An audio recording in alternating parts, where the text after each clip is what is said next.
ጥበብ የነገን በዛሬ መነጽር የማየት ረቂቅ ኃይል አላት። አንዳንዴ ዜማዎች እንዲሁ ለጆሮ ማረፊያ ብቻ ሳይሆኑ የአገርን ዕጣ ፈንታ የሚጠቁሙ የትንቢት መጻሕፍት ናቸው። ከነዚህ ድንቅ የጥበብ ሥራዎች መካከል ደግሞ የቴዲ አፍሮ ዳስ ጥላ የሚለው ቀዳሚ ስፍራ ይይዛል። ብዙዎች ይህንን ሙዚቃ እንደ ተራ የፍቅር ዘፈን ሰምተን ይሆናል። ነገር ግን በስንኞቹ መሃል የተሰኩት ምስጢራዊ ኮዶችን ስንፈታ ስለ ነገዋ ኢትዮጵያ የሚናገር የታላቅ ተስፋ ሰነድ ሆኖ እናገኘዋለን። ዛሬ በሰበዝ ቲዩብ ዳስ ጥላን ከግጥም ባለፈ በትንቢት መልክ ከወደፊቷ ኢትዮጵያ ጋር በታላቅነት አቆራኝተን እንተነትነዋለን። ለመሆኑ ኢትዮጵያ የምታርፍበት ዳስ መቼ ይጣላል? ጥላዋስ ለማን ይበቃል? እስከ ፕሮግራሙ ፍጻሜ አብራችሁን ቆዩ። የዳስ ጥላ ግጥም ምስጢር ትንታኔ። አንደኛ፣ ያለሽበት ቦታ ቦታው ባይታወቅ። ምስጢራዊ ትርጓሜው እውነተኛዋና ሰላማዊቷ ኢትዮጵያ በአሁኑ ወቅት በግርግርና በጭጋግ ተሸፍናለች። ቦታዋ ባይታወቅም ወይም ደግሞ ሰላሙ የት እንዳለ ባይገባንም ነገር ግን መኖሯ አይጠረጠርም። ይህ ስንኝ የጠፋችውን ገነት ወይም ደግሞ ያጣነውን አንድነት ፍለጋን ያመለክታል። ሁለተኛ፣ ካንቺ በቀር ሌላ አይኔ አይመለከትም። ይህ ምስጢራዊ ትርጓሜው የሀገር ፍቅር ጽናት ነው። በዙሪያችን ብዙ የፖለቲካና የክፍፍል አማራጮች ቢኖሩም የሀገር ወዳዱ አይን ግን የሚያየው አንዲቷንና የማትከፋፈለዋን የሀገር ህልውና ብቻ መሆኑን ያሳያል። ሶስተኛ፣ አንቺም ብሎ ልቤ ወጥቶ ሲንከራተት ሚል ሲሆን ምስጢራዊ ትርጓሜው ደግሞ ትውልዱ ላለፉት ዓመታት ያሳለፈውን ምስቅልቅል ጉዞ ይወክላል። ሰላምን ፍለጋ የተደረገውን መንከራተት በስደትም ሆነ በሀገር ውስጥ ያለውን የመንፈስ አለመረጋጋት ይገልጻል። አራተኛ፣ መቼ ይሆን ጥሙን የሚያረካት? ምስጢራዊ ትርጓሜው የፍትህና የነጻነት ጥማት ነው። ኢትዮጵያዊው ለዘላለም የተጠማውን እውነተኛ እረፍት የሚያገኝበት የትንቢት ቀን ጥያቄ ነው። ዳስ ጥላ ዳስ ጥላ። ምስጢራዊ ትርጓሜው ዳስ የኪዳን ምልክት ነው። በጥንታዊ ስርዓት ዳስ የሚጣለው ለደስታ ወይም ደግሞ ለሰርግ ነው። እዚህ ጋር ዳስ ጥላ ሲል ኢትዮጵያ ከለቅሶ ወጥታ የዳስ ድግስ የምትጥልበት ጥላዋም መንግስቷም ለሁሉም መጠለያ የሚቢት ይናገራል። ስድስተኛ፣ ለእኔ እስካንቺ በቀር የለኝ መጠለያ ይላል። ምስጢራዊ ትርጓሜው የዜግነት ኩራትና ተስፋ መቁረጥ ድብልቅ ነው።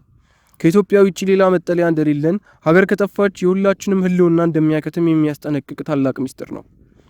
ትሆኝ እንደው የነፍሴ መቆያ። ምስጢራዊ ትርጓሜው ሀገር ለሰው ልጅ ስጋዊ መጠለያ ብቻ አይደለችም፣ የነፍስ ማረፊያ፣ የታሪክ ማንነትና መቆያ እንጂ። ይህ ስንኝ ኢትዮጵያ እንደ ሀገር የመቀጠሏን አስፈላጊነት በነፍስ ደረጃ ይገልጻል።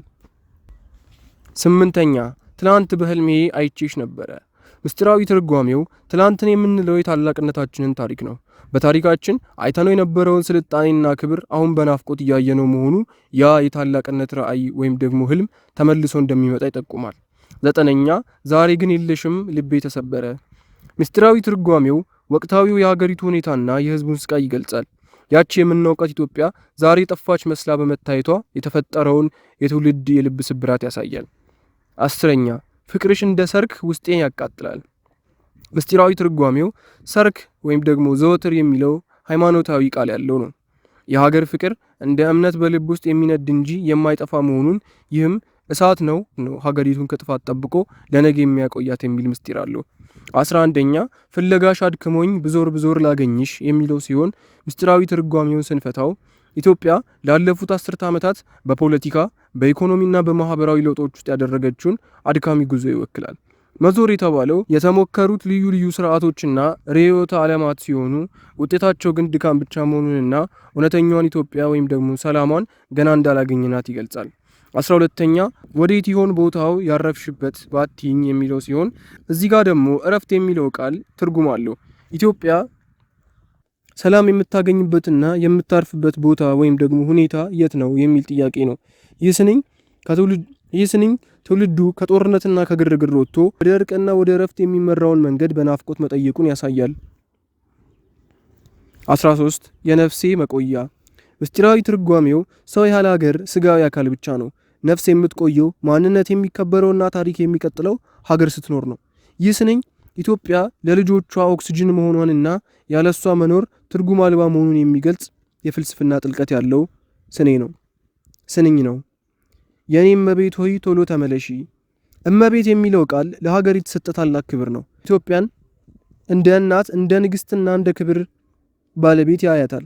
ቶሎ ተመለሺ የሚለው ጥሪ ደግሞ ሀገሪቱ ካለችበት የውድቀትና የውርደት ስሜት ወጥታ ወደ ቀደመ ክብሯና ወደ ልዕልናዋ እንድትመለስ የሚቀርብ የቀና ትውልድ ጸሎት ነው።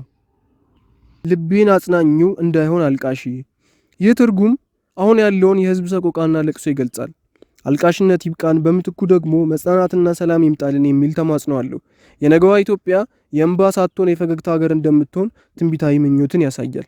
16ኛ መቼ ይሆን ጥሙን የሚያረካበት? ምስጢራዊ ትርጓሜው በኢትዮጵያ መንፈስ ታሪክ ውስጥ ጥማት የጽድቅና የእውነት መራብን ያመለክታል። ትውልዱ በቁሳቁስ ሳይሆን በሰላምና በፍቅር ተጠምቷል። መቼ ይሆን የሚለው ጥያቄ ኢትዮጵያ ከዘመነ መሳፍንት ወይም ደግሞ የመከፋፈል ዘመን ወደ ዘመነ ሰላም የምትሸጋገርበት የቀጠሮ ሰዓት መጠባበቅን ያሳያል። ይህ ደግሞ የትንቢት መጀመሪያ ነው። ትሆኝ እንደው የነፍሴ መቆያ። ምስጢራዊ ትርጓሜው ነፍስ የተባለችው የኢትዮጵያ ጥንታዊት ማንነትና መንፈሳዊ እሴት ናት። መቆያ ደግሞ መሸሸጊያ ወይም ደግሞ ታቦት እንደማለት ነው። ኢትዮጵያ ለዓለም ጥበብና እምነት መቆያ ሆና እንደምትቀጥል በፈተናዎች መሃል ግን ይህቹ ነፍስ እንዳትበተን የሚያደርግ መንፈሳዊ ትግልን ያመለክታል። 18 ትላንት በህልሜ አይቼሽ ነበረ። ምስጢራዊ ትርጓሜው ህልም እዚህ ጋር ተራ እንቅልፍ ሳይሆን ራእይ ወይም ደግሞ ቪዥን ነው። ቀደምት አባቶችና እናቶች ያዩት ታላቋ ኢትዮጵያ በትንቢት መነጽር የታየች ናት። አይቼሽ ነበረ ማለት ያቺ ክብርት ሀገር በተስፋ መጻሕፍት ውስጥ ተጽፋ መኖሯን ያየነው ራእይ ፈጽሞ እንደማይረሳ የሚያሳይ ቃል ኪዳን ነው። 19ኛ ዛሬ ግን የለሽም ልቤ ተሰበረ። የመከራው ወቅት ምስጢር። ምስጢራዊ ትርጓሜው አሁናዊውን የጨለማውን ዘመን ይገልጻል። በትንቢት መነጽር ከታላቅ ብርሃን በፊት ታላቅ ጨለማ መኖሩ የግድ ነው።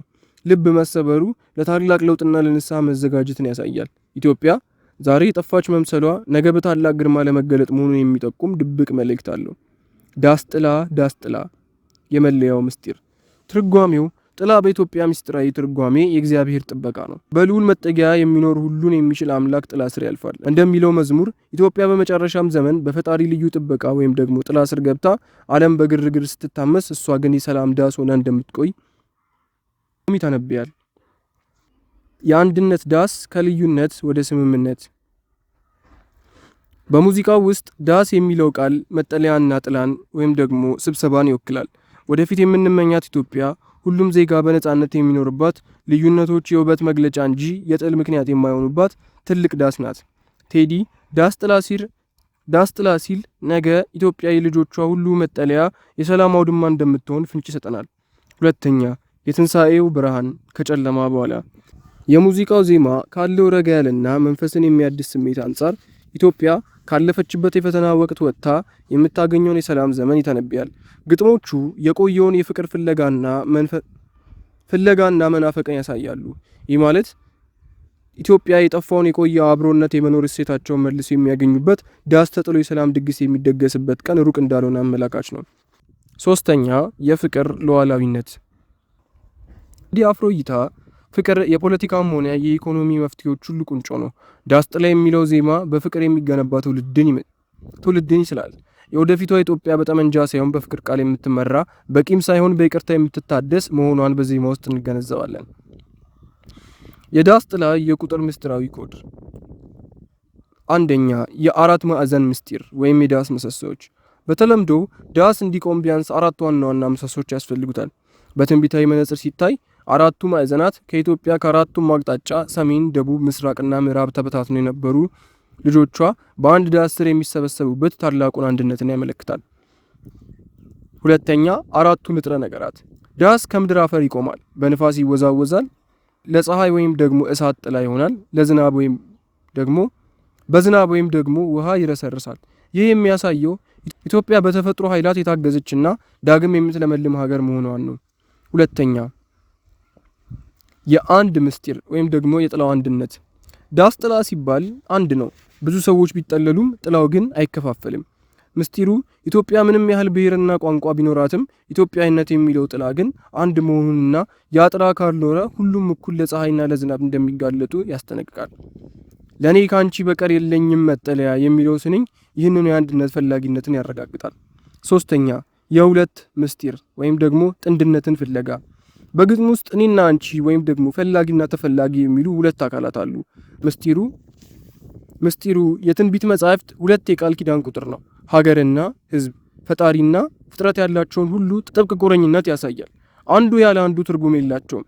ዛሬ ግን የለሽም ሲል ሁለቱም ተለያይተዋል። መቼውን ጥሙን የሚያረካበት ሲል ደግሞ ሁለተኛው ተገናኝተው አንድ የሚሆኑበት የሰላም ዘመን መናፈቅን ያሳየናል። አራተኛ የሰባት ምስጢር ወይም ደግሞ የምልውነት ዜማ። የቴዲ አፍሮ ዜማዎች ብዙ ጊዜ በ7 ሰከንድ ወይም ደግሞ በ7 ደቂቃ እርከኖች ላይ ቁልፍ ስሜቶችን ይይዛሉ። በቁጥር ጥበብ 7 የምልውነትና የእረፍት ቁጥር ነው። ምስጢሩን ስንዳስሰው ዳስ ጥላ ማለት እረፍት ነው። ፈጣሪ በሰባተኛው ቀን እንዳረፈ ኢትዮጵያም ከ6 ዘመናት መከራና ድካም በኋላ በሰባተኛው የእረፍት ዘመን ወይም ደግሞ ሚሊኒየም ኦፍ ፒስ ውስጥ ገብታ ጥላ ስር እንደምትቀመጥ ፍንጭ ይሰጠናል። አምስተኛ የዜሮ ምስጢርነት ወይም ደግሞ የመዞርና የክበብ ምስጢር። ብዞር ላገኝሽ የሚለው ቃል የክበብ ቅርጽ አለው። ምስጢሩንም ስንፈታው ዜሮ የመጀመሪያና የመጨረሻ አንድ ነው።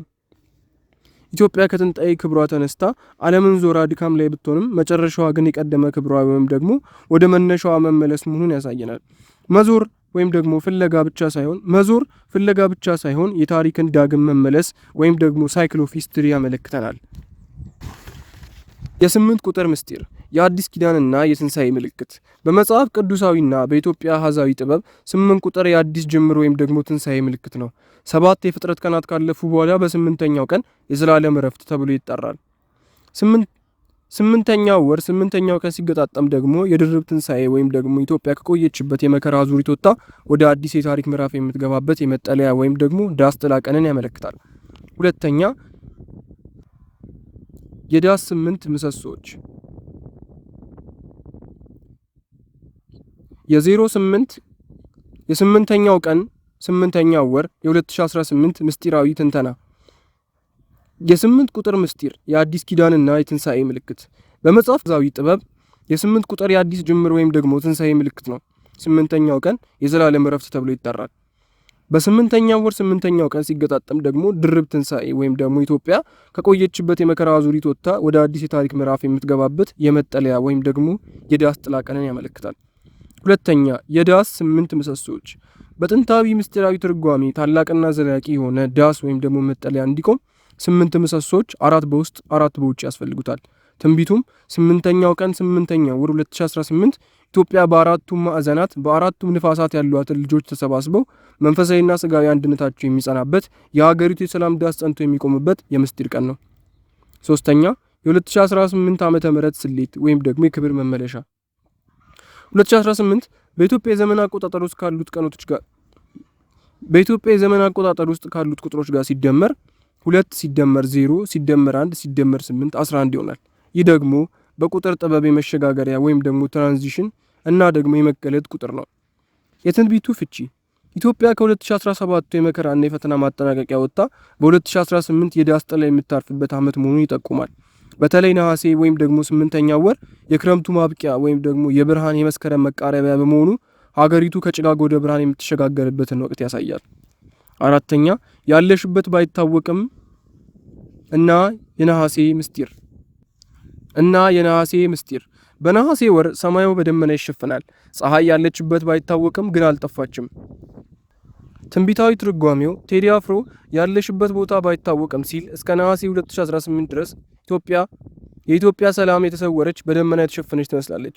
ነገር ግን በ8ኛው ቀን 8ኛው ወር 2018 ያ ደመና ተገፎ ኢትዮጵያ በክብር ዳስ ጥላ የምትታይበት ድንቅ ታሪክ እንደሚፈጠር የሚጠቁም ምስጢራዊ ኮድ ነው።